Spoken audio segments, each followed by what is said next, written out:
Hi weavers, welcome to our channel just imagine novels. ఈరోజు మన కథ నా తను నీకే అద్భుతం, ఎపిసోడ్ 26. లక్కీ మొదట భయపడినా ఆ స్పర్శ ఎవరిదో అర్థమై తనున్న పొజిషన్ చూసుకుని కంగారుగా టవల్ని గట్టిగా పట్టుకుని నువ్వప్పుడే వచ్చేసావు కన్నా అంది. ఆమె కంగారు చూసిన రాజ్ నవ్వుతూ, ఇంకా నా దగ్గర ఈ సిగ్గు పిడియాలేంట్రా నీకు అంటూ ఆమె మెడ మీద స్మూత్గా పేదాలతో రాస్తూ తడిముద్దులు పెట్టాడు. అతను అలా చేయగానే ఆమెకి లోపల నరాలన్నీ జివ్వునలాగి టెన్షన్గా, కన్నా నువ్వు వెళ్ళి ఫ్రెష్ అవ్వు అంటూ అతన్ని దూరం జరిపింది లక్కీ. స్నానమేగా, ఓకే బేబీ అంటూ ఒక్కసారిగా ఆమెని ఎత్తుకుని బాత్రూంలోకి వెళ్ళాడు రాజ్. లక్కీ కంగారుగా, కన్నా ఏం చేస్తున్నావు, దించు, నేను ఆల్రెడీ స్నానం చేస్తాను అంటూ సిగ్గుతో చిన్నగా అరిచింది. ఇందాక నువ్వు ఒక్కదానివే స్నానం చేసావు కదా బేబీ, ఇప్పుడు జంటగా చేద్దాం. సరిగంగా స్నానాలు చేస్తే ఎలా ఉంటుందో ఒక్కసారి ఎక్స్పీరియన్స్ చేద్దాం బేబీ అని హస్కీగా అంటూ ఆమెను కింద కుదించి లక్కీ ఒంటికి చుట్టుకున్న టవల్ తీసి దూరం వేసి తనతో పాటు టబ్బులోకి పడ్డాడు రాజ్. ఆ కన్నా నీకు రాను సిగ్గు లేకుండా పోతుంది అని లక్కీ కోపంగా అరుస్తుంటే రాజ్ లేచి తన డ్రెస్ తీసి పక్కన వేస్తూ, ఎప్పుడూ నువ్వు నన్ను ఇలా చూడలేదా, మనం ఇలా ఉండలేదా, కొత్తగా సిగ్గుపడుతున్నావేంటి బేబీ అని హస్కీగా అంటూ ఆమెని మీదకు లాక్కున్నాడు రాజ్. ఆ గోరువెచ్చని వాటర్ వీళ్ళ తాపపు వేడికి మరి కాస్త వేడెక్కాయి. రాజ్ ఆమె పెదాలను అందుకుంటూ తన స్ట్రెస్ని దూరం చేసుకునే పనిలో పడ్డాడు అతను. మొత్తంగా లక్కీని తన పైకి తెచ్చుకుని తన అణువణువును తడుముతూ ఆమెలో వేడి తాపం కలిగించాడు. లక్కీ మెడ మీద మెరుస్తున్న నీటి చుక్కలు తన దేహాన్ని మరింత కాంతివంతంగా చూపిస్తుంటే రాజ్ తమకం ఆపుకోలేక తన పెదాలతో వాటిని తొడుస్తూ తనని ఒక్కసారిగా రివర్స్ చేసి తన మీదకు చేరిపోయాడు రాజ్. తన పెదవులను అందుకుని ఇద్దరిలోనూ వేడిని మరింత రగిలించాడు రాజ్. గంట తర్వాత ఇద్దరూ బయటకొచ్చారు. తనని బెడ్ మీదకు చేర్చి తనని అలాగే ఆక్రమించుకుంటుంటే, నీకు రాను అల్లరెక్కువైపోతుంది కన్నా, ఇలా అయితే నా కోపిక లేదు బాబు అన్నది లక్కీ. శ్రమంతా నాదైతే నీ కోపిక లేకపోవడం ఏంటి బుజ్జులు అని నవ్వుతూ కన్ను కొట్టిన రాజ్ని ఒక దెబ్బ వేసి, నీకు సిగ్గు లేదు పో అంటూ మొహాన్ని చేతుల్లో దాచుకుంది లక్కీ. రాజ్ అల్లరిగా నవ్వుతూ, నీ దగ్గర నాకెందుకు సిగ్గు అంటూ ఆమె చేతులను తీసి వాటిని ముద్దు పెడుతూ ఆమె ఎద మీద పెదాలతో తడుముతూ చేతులతో ఆమెని చుట్టేశాడు రాజ్. ఆమె రవికాంచని పరువాలని చూసే కొద్దీ అతనిలో కోరికా తాపం అంతకంతకు పెరుగుతున్న టైంలో తనలోకి చేరిపోయి విరహానికి స్వస్తి చెప్పి అనంత సుఖాన్ని అందిపుచ్చుకుంటూ మరో లోకంలోకి తీసుకుపోయాడు. ఎప్పటికో అలసిపోయి అతని మీద పడుకున్న లక్కీ రాజ్ని చూస్తూ, ఎందుకు నీకు ఇంత కోరిక అన్నది నవ్వుతూ. ఇంతటి అందాన్ని చూస్తూ ముడుచుకుని కూర్చోవడానికి నేనేమైనా వయసు మళ్ళిన వాడినా, లేకపోతే తేడాగాడినా? వయసులో ఉన్న మగాడిని, ఉప్పు కారం తింటున్నవాడిని, నన్ను ప్రాణంగా ప్రేమించే అందమైన అమ్మాయికి మొగుడిని. పైగా కొత్తగా పెళ్ళైన వాడంటే ఇలాగే ఉంటారు బేబీ. నీకు కష్టంగా ఉంటే చెప్పు, ఒక పూట రెస్ట్ ఇస్తాను. నాకు తెలుసు నా బేబీకి నేను ఇలా ఉండటమే ఇష్టమని, అవునా కదా అని రాజ్ కొంటెగా చెప్తుంటే లక్కీ చిరుకోపంగా, తమరికి నాతో పెళ్ళి కొత్తగా అయింది, కానీ తమరి చిలక కొట్టుడు వ్యవహారాలు కొత్తనా ఏంటి అని వెటకారంగా అడిగింది. హేయ్, నేను అదంతా మర్చిపోయాను బేబీ, నువ్వు మళ్ళీ గుర్తు చేయకు. నాకు ఇప్పుడు మోటివేషన్ అవసరం కాబట్టి నన్ను కోరొచ్చిన వాళ్ళతో నా స్ట్రెస్ పోగొట్టుకున్నాను, అంతేకాని వాళ్ళపై నాకు ప్రేమ లేదు బంగారం. నన్ను ప్రేమంగా ప్రేమించిన నువ్వు దొరికిన తర్వాతే అసలైన స్వర్గం చూస్తున్నాను. బేబీ, నువ్వు ఇలాగే నీ అందాలని కళ్ళకి చూపిస్తూ నన్ను మాటలతో రెచ్చగొట్టావంటే నాకు మళ్ళీ మూడొస్తుంది, నువ్వు కావాలి అనిపిస్తుంది, అప్పుడు మళ్ళీ ఏడుస్తావు అంటూ టీజ్ చేశాడు రాజ్. నీకెప్పుడు అదే యావా పోకన్నా. మళ్ళీ అంటే, అమ్మో ఇక నా కోపిక లేదు బాబు అంటూ అతనికి దూరం జరగబోయింది లక్కీ. ఆమెని అలాగే ఆపి, ఎక్కడికి బంగారం అంటూ తనని హత్తుకున్నాడు రాజ్. అప్పుడే స్నానం చేసి రావడంతో వస్తున్న సోప్ స్మెల్, అలాగే తన ఒంటి నుండి వచ్చే సహజ పరిమళాన్ని గుండెల నిండా పీలుస్తూ కాసేపు అలాగే ఉండిపోయాడు రాజ్. ఇక వదులు కన్నా అంటున్న లక్కీ మాటలకు ఆమెని వదులుతూ, ఒక విషయం చెప్పనా బంగారం, నాకు బయట ఎన్ని టెన్షన్స్ కలిగినా, మైండ్ ఎంత చిరాకులో ఉన్నా ఇలా నీ దగ్గరికి వస్తే చాలు నా చిరాకులన్నీ పోయి హాయిగా అనిపిస్తుందిరా అంటూ లక్కీ మెడ మీద ముద్దు పెట్టుకున్నాడు రాజ్. లక్కీ ప్రేమగా అతన్ని హత్తుకుంటూ, లవ్ యూ రాజ్, ఒక్కసారి నీ ప్రేమ నేను తట్టుకోలేను, కానీ నిన్ను దూరం పెట్టలేను, నువ్వు నాకు వీక్నెస్ అయిపోయావు తెలుసా అంటూ బుంగమూతి పెట్టింది లక్కీ. రాజ్ నవ్వి, లవ్ యూ టూ బేబీ, ఇంతగా ప్రేమించడం నీకే సాధ్యమేమో, ఐఎమ్ లక్కీ అంటూ ఆమె నుదుటి పైన బుగ్గల మీద ముద్దు పెట్టి అలాగే హత్తుకుని పడుకుని ఉండగా అతని ఫోన్ మోగింది. తనకి అందేలా ఉన్న ఫోన్ని తీసి రాజ్ చేతికి అందించింది లక్కీ. విజయ్ ఫోన్ చేస్తుండడంతో ఫోన్ చెవిలో పెట్టుకుని, చెప్పు విజయ్ అన్నాడు రాజ్. విజయ్ చెప్పింది విని, సరే వస్తున్నాను అంటూ లక్కీని వదిలి, బుజ్జులు నేను స్టేషన్ వరకు వెళ్ళొస్తాను అన్నాడు రాజ్. లక్కీ కంగారుగా, పోలీస్ స్టేషనా, ఏమైంది, ఎందుకు అని టెన్షన్ పడుతూ అడిగింది lucky. Baby baby listen, tension పడుకు, నేను వచ్చిన తర్వాత నీకు అన్ని విషయాలు చెప్తాను, ఎవరికి ఏమీ కాలేదు, కంగారు పడుకు అంటూ ఆమెకు నచ్చచెప్పి రెడీ అయ్యి హడావిడిగా వెళ్ళిపోయాడు రాజ్. రాజ్ తర్వాత చెప్తానన్నాడు కదా అని రిలాక్స్గా తాను కూడా రెడీ అయింది లక్కీ. లంచ్ టైంలో పాపని బయట తిప్పుతూ అన్నం తినిపిస్తుంటే తన పక్కింటి ఆమె లక్కీని కోపంగా చూస్తూ, నువ్వు చేసేదేమీ బాగోలేదమ్మాయి అంటూ అక్కడికి వచ్చింది. ఆమెకి దాదాపు 50 సంవత్సరాల వయసుంటుంది. ఎప్పుడు ఎవ్వరిని అమర్యాదగా మాట్లాడని లక్కీ ఆవిడెందుకు అలా మాట్లాడుతుందో అర్థం కాక, ఏమైందండి, నేనేం చేశాను అని అయోమయంగా అడిగింది లక్కీ.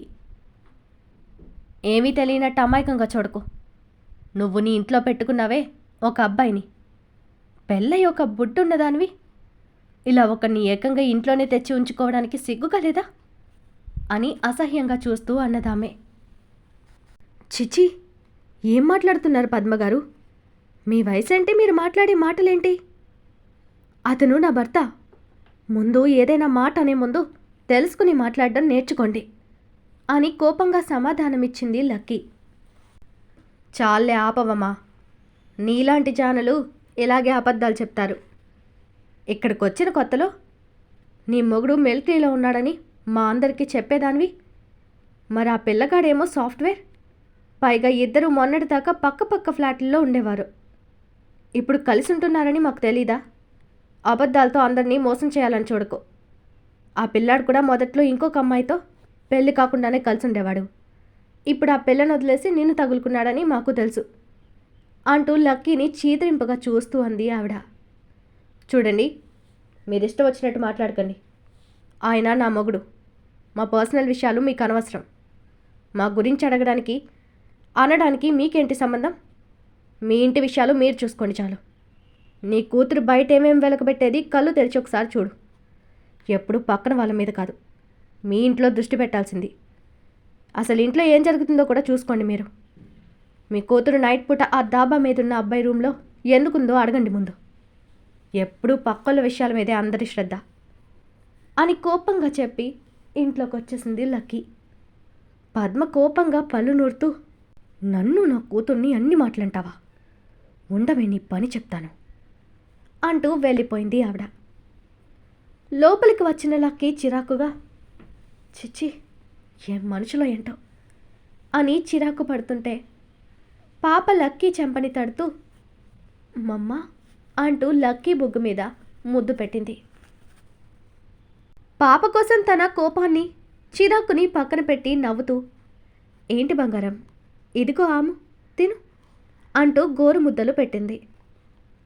పాపకు తినిపించిన లక్కీ తనకు తినాలని అనిపించక పాపని బొమ్మలతో ఆడిస్తూ ఉండగానే ఆ అపార్ట్మెంట్ సెక్రటరీ ఫోన్ చేశారు.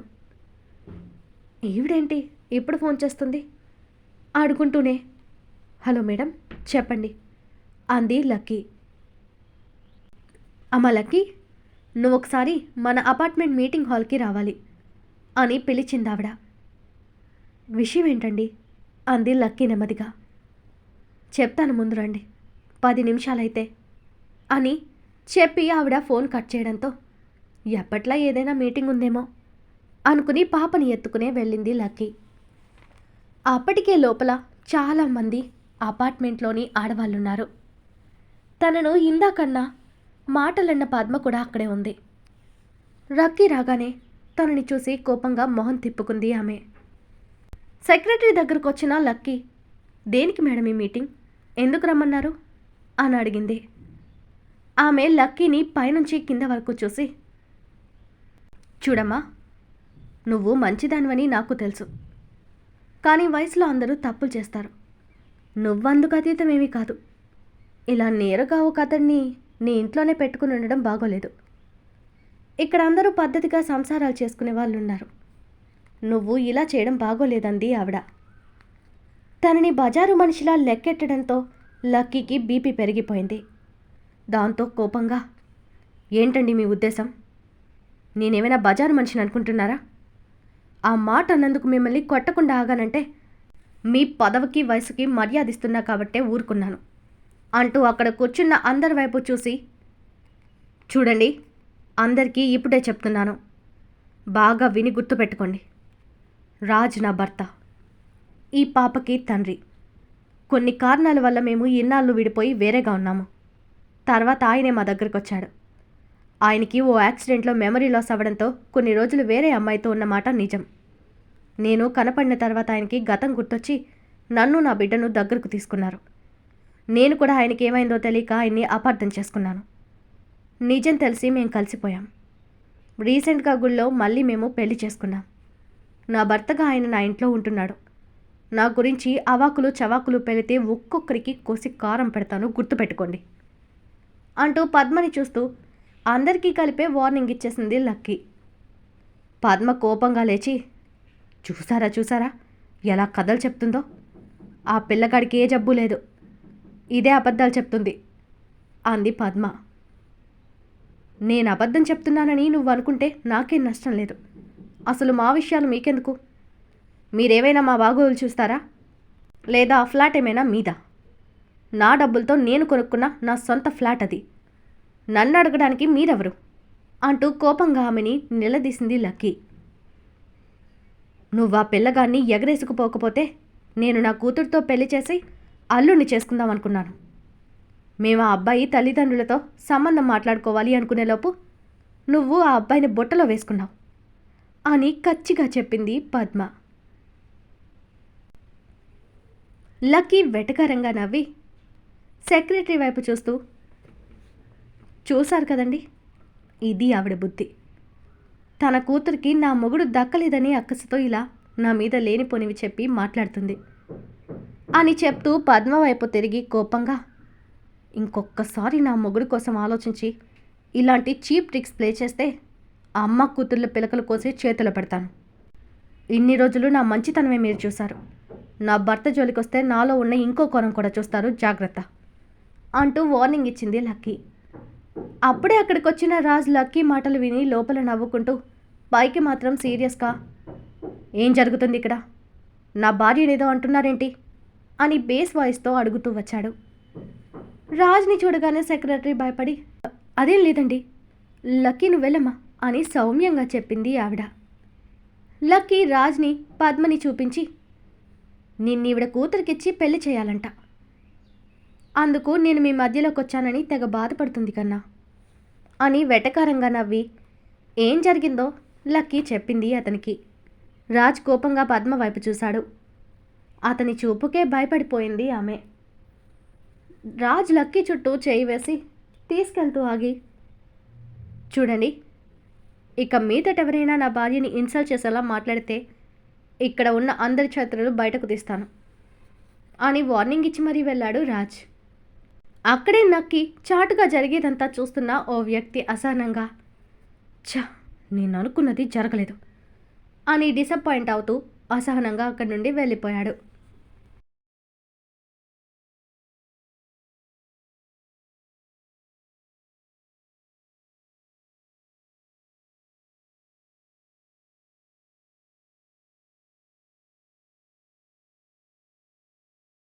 ఈరోజు మన కథ ఇక్కడితో కంప్లీట్ అయింది. ఈ స్టోరీ మీకు నచ్చినట్టయితే ప్లీజ్ స్టోరీని లైక్ చేసి కామెంట్ రూపంలో మీ అభిప్రాయాన్ని తెలియచేయండి.